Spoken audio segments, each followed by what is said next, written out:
Christians, the time has come that the world needs you.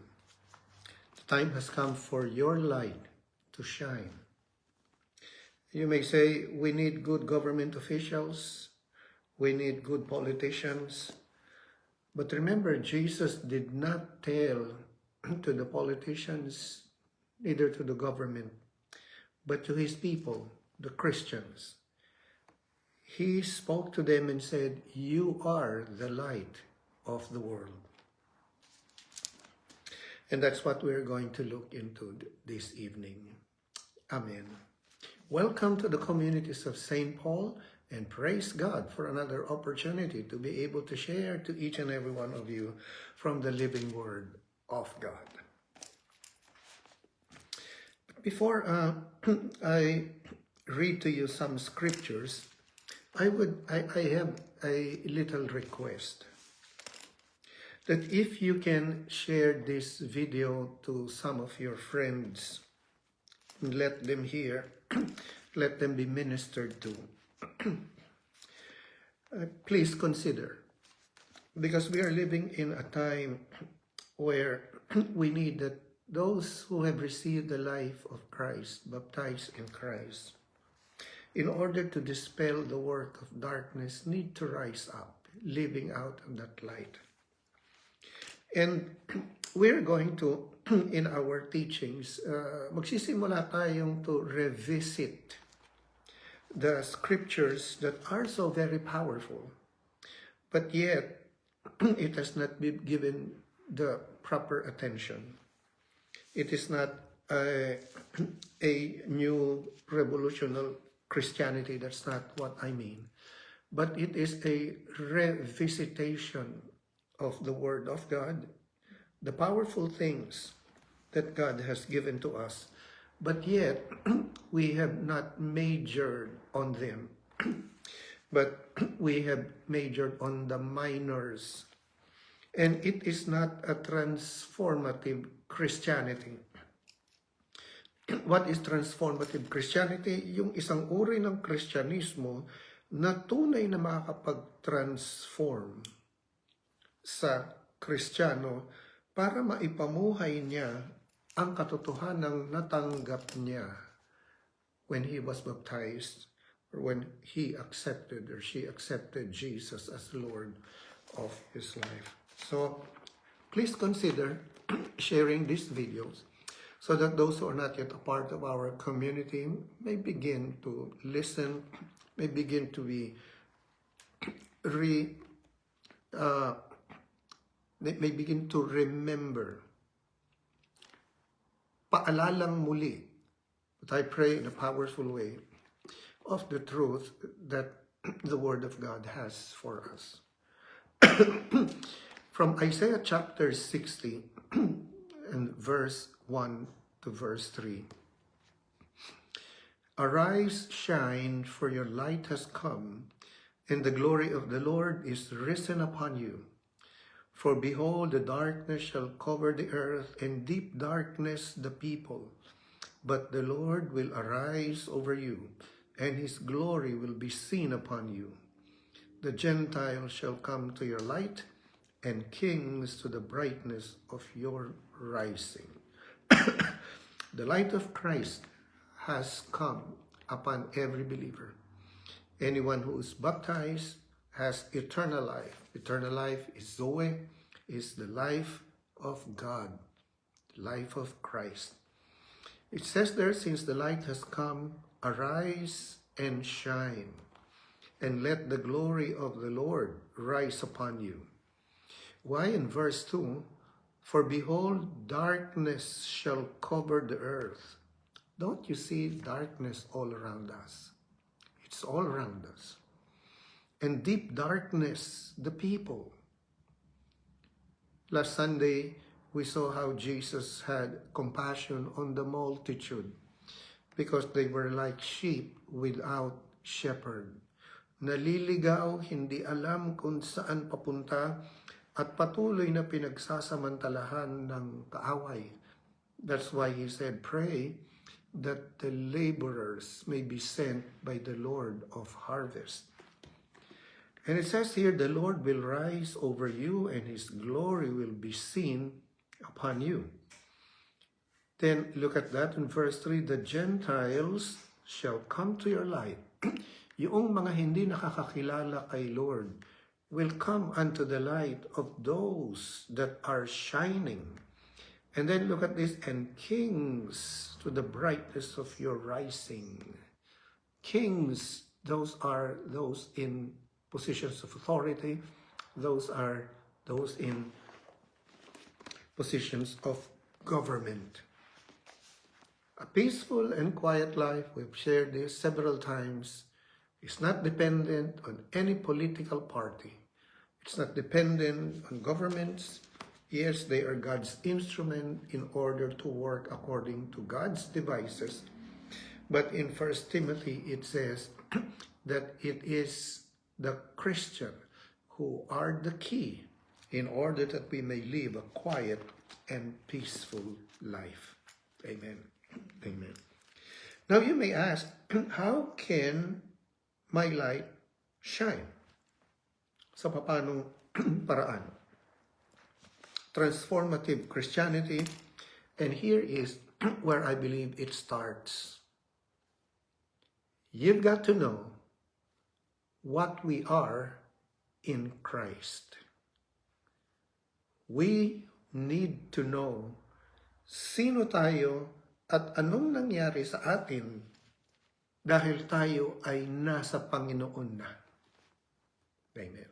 That's the starting point. Such that this is the secret of faith. 1 John chapter 5, verse 4 and 5.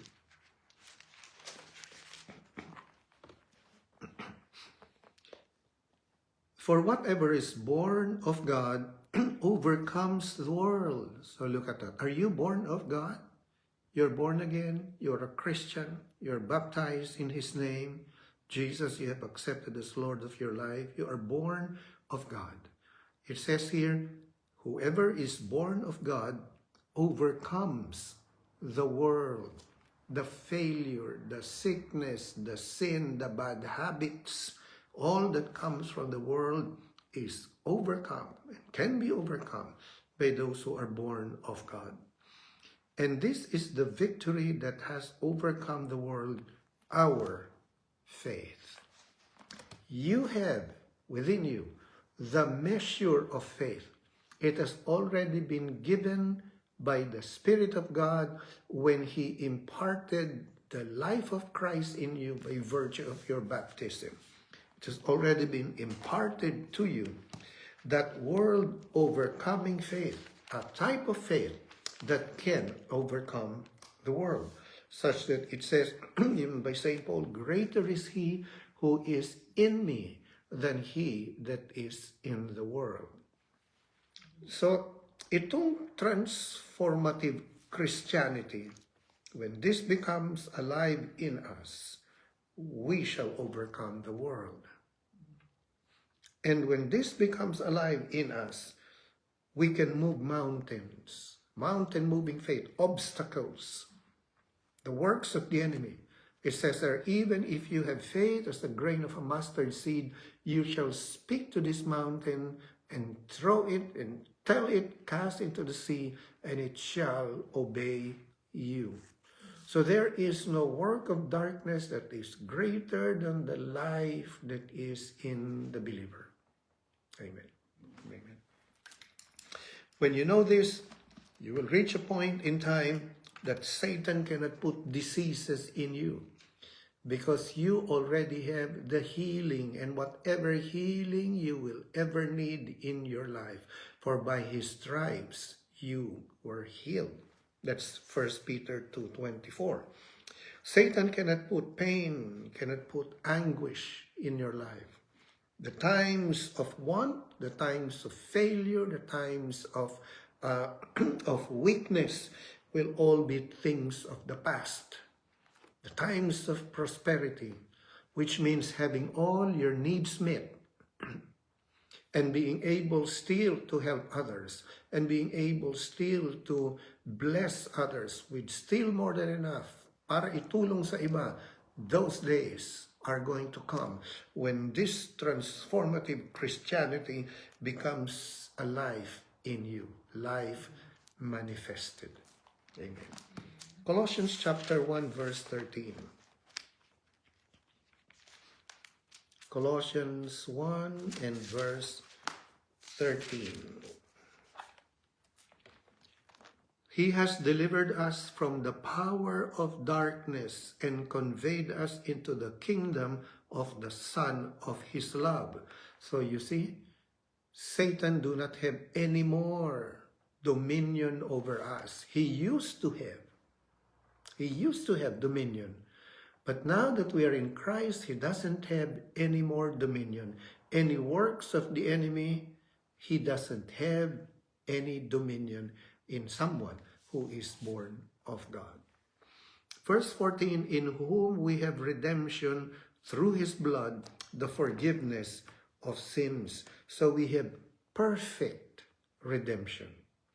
Redemption, hindi mo na kailangan dagdagan pa. You know, this is one thing, the weakness of Christianity, I believe in the past 300 years.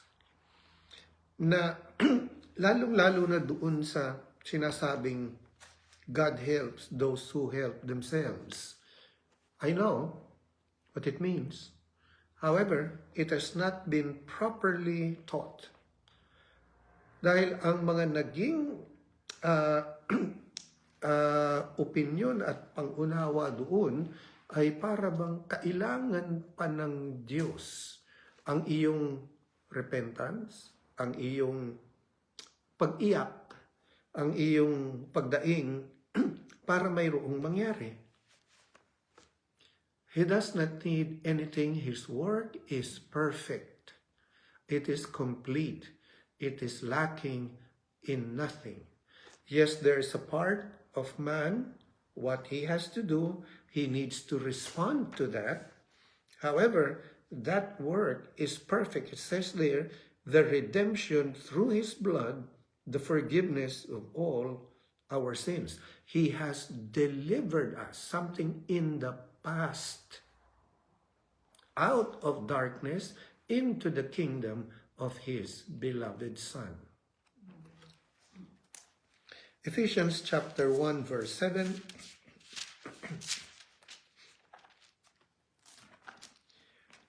Again, repeating here, in him we have redemption through his blood, the forgiveness of sins, according to the riches of his grace. His grace, the riches of his grace, yun lamang ang kinailangan para magkaroon tayo ng perfect redemption. What you and I have is a perfect redemption. A work of Christ, complete, perfect, lacking in nothing. Amen. Psalm 23, Psalm that, you know, a very familiar Psalm. Verse 1, the Lord is my shepherd, I have everything I need. The Lord is my shepherd, I shall not want. Or in other words, ang Panginoon ang aking pastol, I have everything I need. Verse 1, let's continue the next part of the verse. It says, verse 2, he makes me lie down in green pastures. You know what does it mean in other translation? He puts me in places of plenty. Amen. He puts me in a place that is prosperous. You may say, Bishop, may crisis ngayon, meron dito, meron nun. Yeah, that will be for those that do not have Jesus as their shepherd.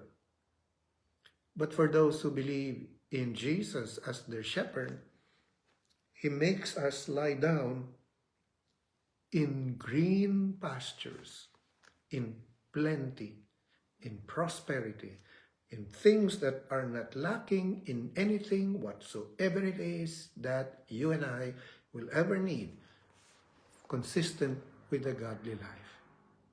Amen. Amen. 2 Corinthians 5:17.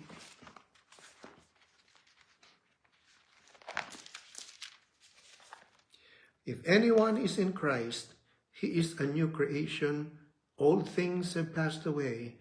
Behold, new things have become new.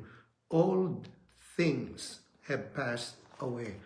All things of failure, all things of fear, all things of want, all things of lack, all things of the fallen soul, envy, jealousy, hatred, all of those things have passed away. And the only thing, the only one that can bring that back again is not God, not even Satan, if you don't allow him, but you. Amen. If you think you still have it, it still be there. But the truth of the reality of the matter is old things are passed away. And you should receive this, you should live this out, and you should take it as your possession. Katulad pagka ikaw ay may pag-aari, how do you have your possession? How do you act with your possession? Whether it's a house, it's a car, clothes, it's money, whatever it is, lupain na iyong possession, how do you live out having that? Same thing. You've got to find out what we are, what we have been in Christ. And we've got to take it as a possession. Live it out. 1 John chapter 4 in verse 17. 1 John chapter 4. In verse 17, it says there, love has been perfected among us in this, that we may have boldness in the day of judgment, because as he is, so are we in this world. One of my favorite verses. Because it says, kung paanong nabuhay ang Panginoong Jesucristo sa lupa, ganyan din tayo. Because the same Spirit given in Christ is the same Spirit in us. Amen. Amen. Galatians chapter 5 and verse 1. A little clarification here. Kailangan ninyo ito pang-ingatan, which I think is happening to many Christians. Kasi, it's not wrong for you to ask someone, there are many people asking for my prayers. I pray for them. However, many people that say, for example, sick, have been healed because of the prayer of faith by someone. However, that's not the end of the story. You need to develop your faith in order to maintain your healing. Because it can be lost. And it's not because of the person that prayed for you, but there's a point in time when you yourself, you need to stand up by your own faith and claim and believe and receive and live out the life that God has given you.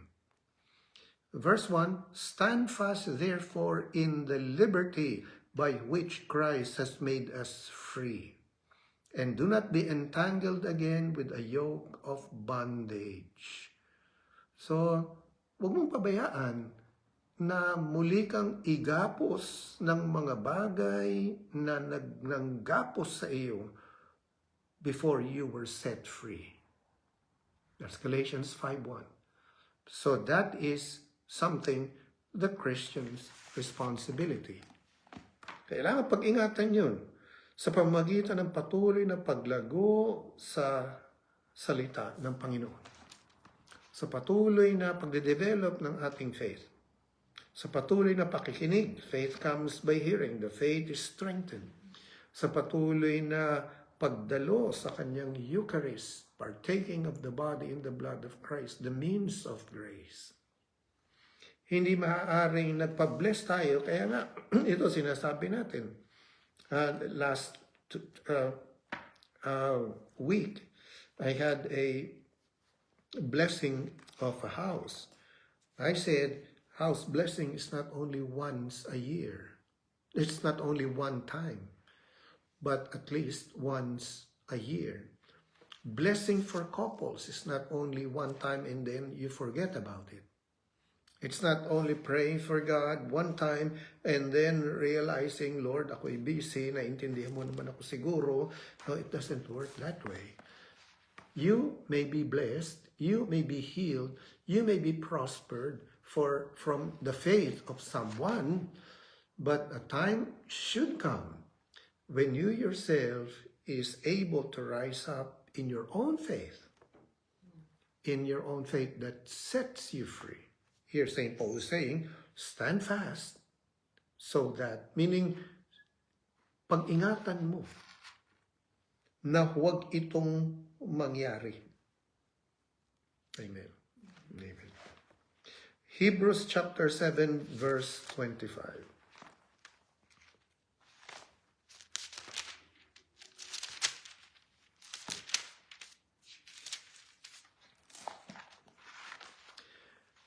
Transformative faith. Therefore, he is also able to save to the uttermost those who come to God through him, since he always lived to make intercession for them. Ang Panginoon nasa kanan ng Ama forever, habang siya'y buhay, and he will live forever. Amen. He's praying for you and for me, forever making intercession for us. Such that even when we commit mistakes, he proclaims in heaven, that's my son. I died for him. I paid the penalty for his sins.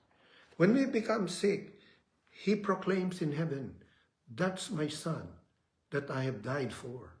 By my stripes, healing has been given. That's my son I have given the ability, and now he can do all things through Christ that strengthens him. That's my son who has life that's greater in him than he that is in the world. Jesus is forever making intercession for us. After giving us all things, now he forever lives to the Father. And remember, the Father hears the prayers of Jesus. How can we lose? How can we not venture out? Paano tayo hindi magsisipag niyan sa ating evangelism? Paano tayo hindi magsisipag niyan ilay hands ang mga may sakit? Paano tayo hindi magsisipag niyan na maging manggagawa ng Panginoon para lumaganap ang kanyang ebanghelyo? Paano? Wala naman tayong ikatatakot dahil tiyak ang ating tagumpay.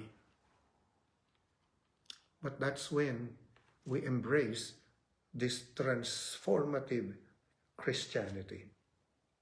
Amen. Romans chapter 8 and verse 1.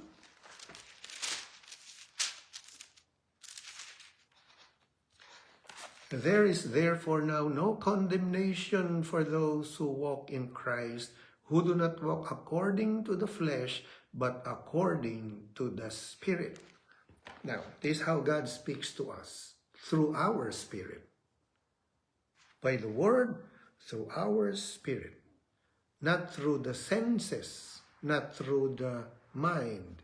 The mind that is submitted to the will of God receives from the Spirit. Now it says there, for those who do not walk according to the flesh, but according to the Spirit, there is no more condemnation for them because of Christ. Amen. Mm-hmm. Such that now it says, you and me can do all things through Christ. John 14, it says there, if to those that believe, the works that I do, you shall do also, and greater works than this you shall do. That's what Jesus said. The same works that he did are the same works that the believer can do today. Amen. Amen. Hebrews chapter 4 and verse 14.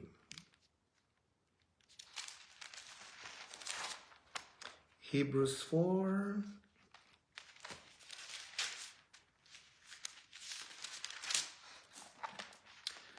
Verse 14 says, "Seeing then that we have a great high priest who has passed through the heavens, Jesus the Son of God, let us hold fast our confession."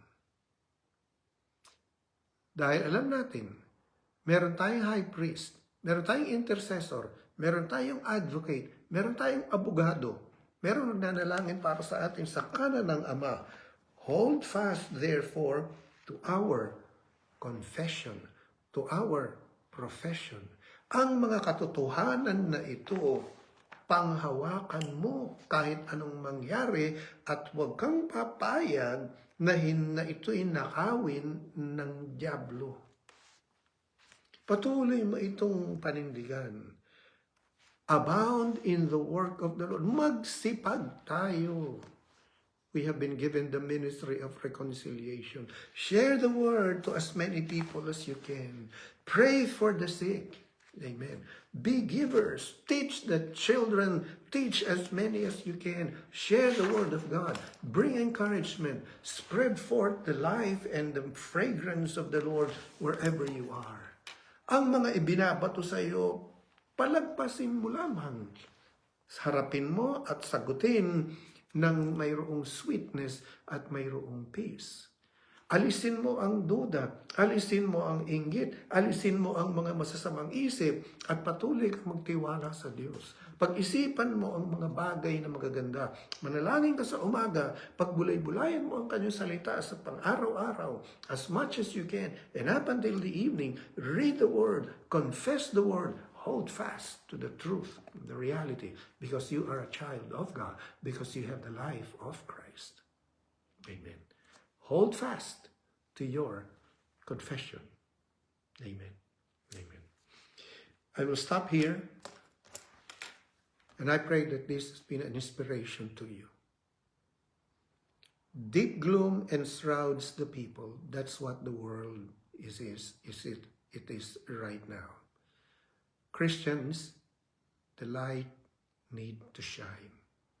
This is a time that may you and I rise up and make the choice. God, let your light shine through me.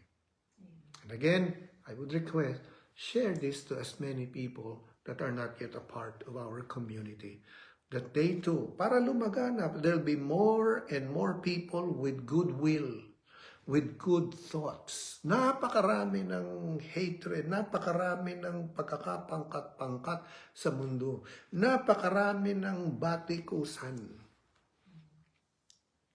And only good can overcome all of them.